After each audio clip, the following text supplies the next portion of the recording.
But then again, is it, is it a work?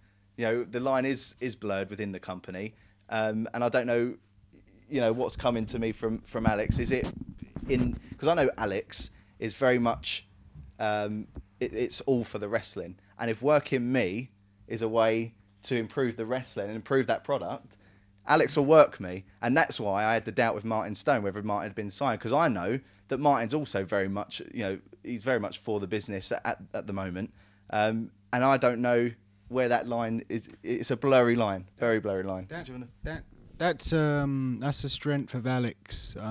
It's not the first time that something like this has come up where the workers, the wrestlers, question whether Alex is really working them as well. There's an old saying amongst the wrestlers: "Don't work the worker." But Alex, I think he loves to play around with that saying. Who are the workers now? Not in a negative way. It's just coming from a skeptic towards the whole thing. I can honestly say, even I'm beginning to see a tenuous link between it, but it is a tenuous link. The link is there, and if I can say that as quite a skeptic, I'm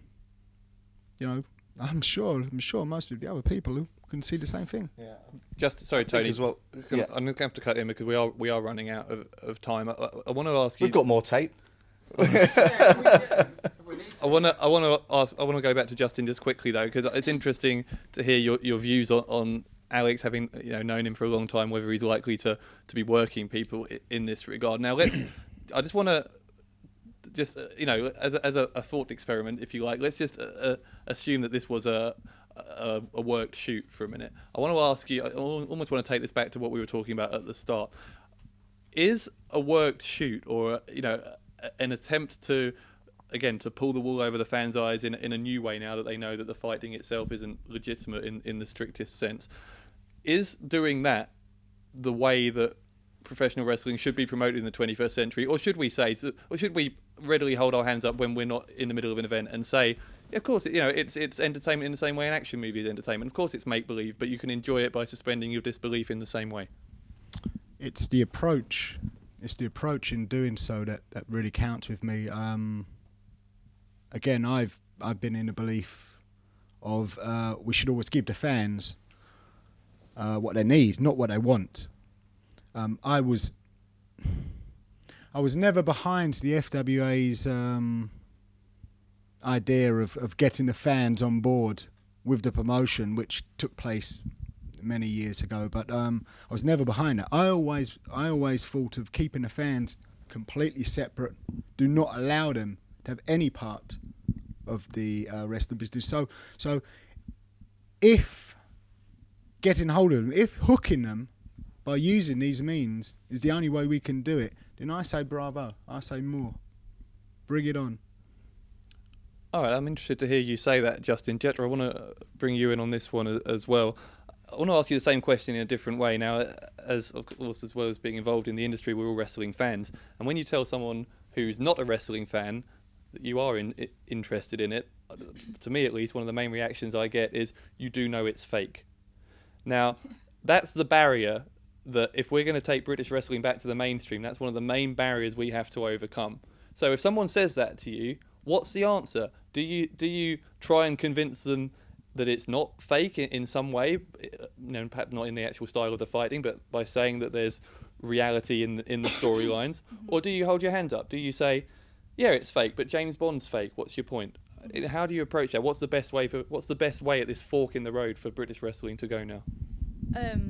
I think when it comes to that, when somebody asks you that question, you can't really try and pull the wool over their eyes. There's no point. Everybody knows that it's fake.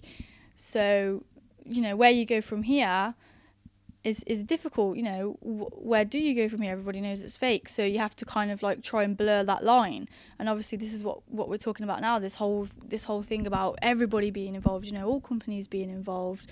It's something that even you say, Justin, as a skeptic. I myself, I wouldn't say I'd say I'm on the fence. I'm not a skeptic. I'm not a believer, but it's interesting, and as long as it's interesting, And like Tony said, young kids and what have you will still be pulled in by the really simple things, like a simple sort of like somebody turns on their tag partner and that hooks them in and they get really invested in that.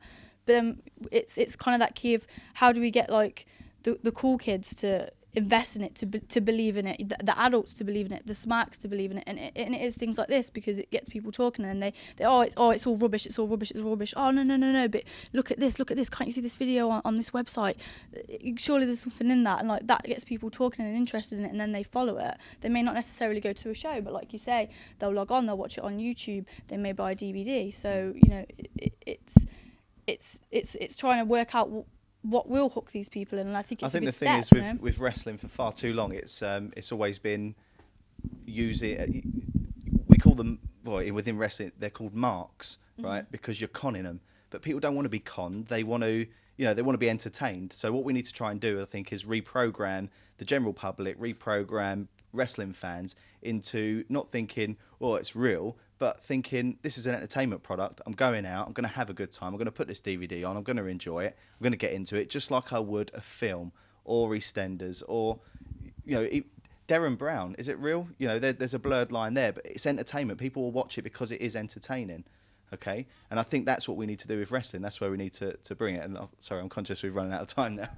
We are literally in the last few seconds, but I'm interested because Tony is effectively saying, I think that we do need to hold our hands up and say, of course, it's not real in that sense. Now, Alex, you've been known to promote more of a work shoot style. I know you're saying this particular storyline isn't, but just as a final word, which is better? Which is the way to go? The way to go is to realise that we are all in the wrestling business ourselves, and we give more time than we can possibly imagine to it. Simply, is that gone? Is it still? Okay. We love the wrestling business, but we love the stuff that goes on outside the ring, and we are fans. So if we're fans, and that's what's keeping us in it, and the fans who are currently watching the in-ring stuff are walking away, then maybe it's time that they get a look behind the curtain, which is what we're doing now. And the fact we're all talking about it with such passion has got to be a good thing. All right, we are literally out of time. Thank you, Alex. Thank you, Jetta, Tony and Justin, everyone who's been on the panel today. Of course, the conversation will continue on the comments page of the YouTube page on which this video is being posted. Unfortunately, though, for now, please feel free to make a comment on there. For now, though, we are finished. I'm Dave Bradshaw. You've been watching a special roundtable discussion here on the Grapple Group.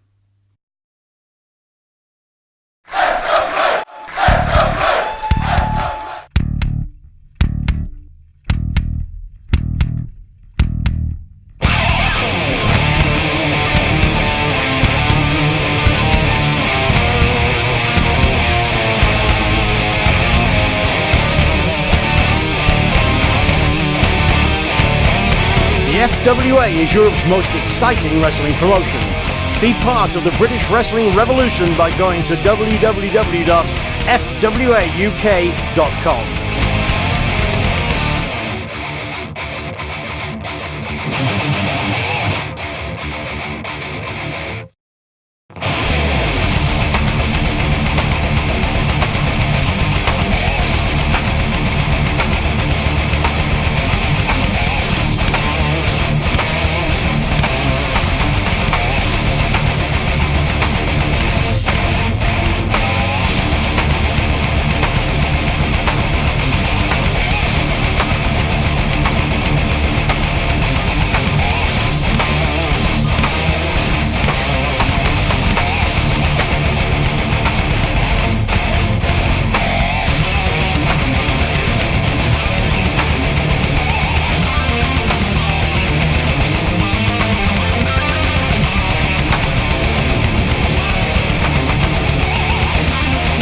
If you'd like to purchase any of the DVDs featured in this show, go to www.fwauk.com.